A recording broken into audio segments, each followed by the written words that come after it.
It also contains many of the letters of his famous correspondents, Gladstone, Manning, Faber, Hopkins, to name only a few. The Oratory Library also has a large number of early and rare books, and the original manuscript of Elgar's score of The Dream of Gerontius, which we've just heard so beautifully performed in part this evening. Researchers coming to the Birmingham Oratory do not see these treasures in isolation as they would if they were housed together with other collections in a large university or civic library. No doubt they'll be well cared for. They read them in their own context, and so experience something of Newman's own life. In the Birmingham Oratory, Newman's words are preserved in the heart of the oratorian family he founded, in the house he built, and a library he designed himself. Apart from the books and manuscripts, Newman's own room is preserved exactly as it was in his own lifetime, with all his effects, his desk, his chair, his chapel, his breviaries, his rosaries, his cardinal's robes. This sense of completeness makes it most important that Newman's legacy should continue to be conserved in the community he himself founded. Birmingham is not Oxford or Cambridge, I know. It has not those attractions. As one of Jane Austen's characters said, one has no great hopes for Birmingham. I always say there's something direful in the sound.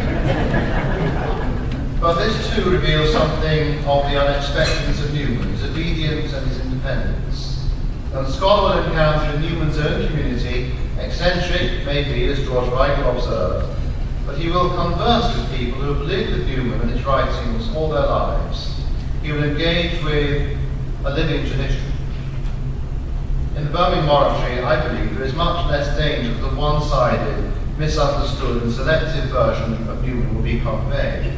The living tradition of the house ensures that the father will always be able to provide a corrective to a limited or one-sided or partisan view of Newman from whatever side it comes, because Newman is so often misquoted or partially quoted.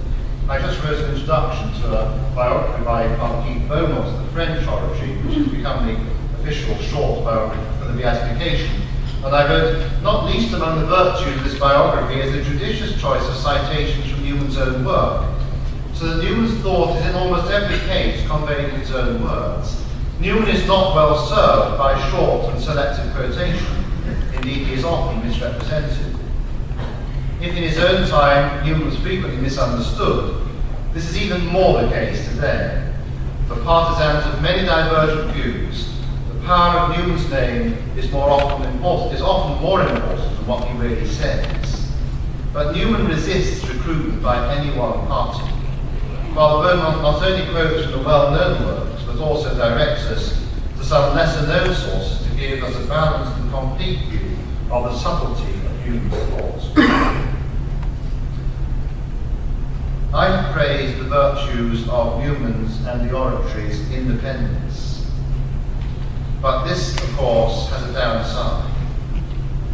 Oratories are almost always small, and that's a consequence of their independence. It has meant an enormous financial struggle in the process of 50 years of publishing the letters and diaries and pressing for the canonisation. It's pointed out to me that the bishops of England and Wales are very generously paying for the canonisation of the beatification ceremony.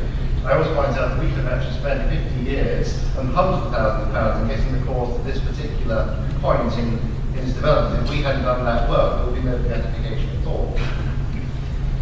The Oratory's position in Birmingham, too, has also kept it marginal in all kinds of ways, socially and politically.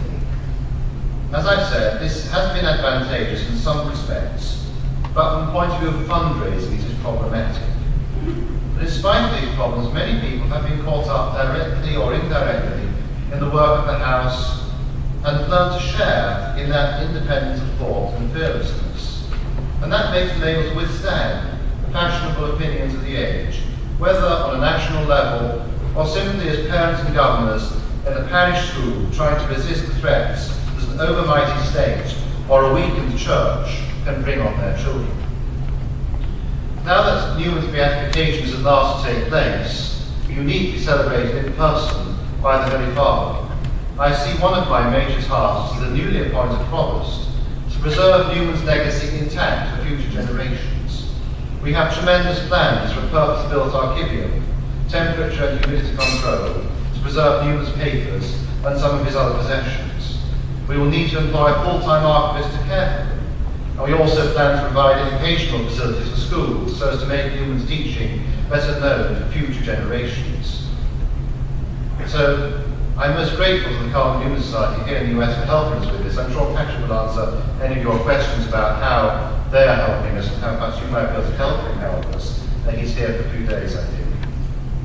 But this is not, as I've said, simply a question of physical preservation, but of a preservation of a whole institution that guards the legacy of John Henry Newman in all its spiritual context, in the heart of the oratory founded, and which is his most lasting legacy. And I would like to say finally that one person who does understand this very clearly, I know, is our Holy Father the Pope.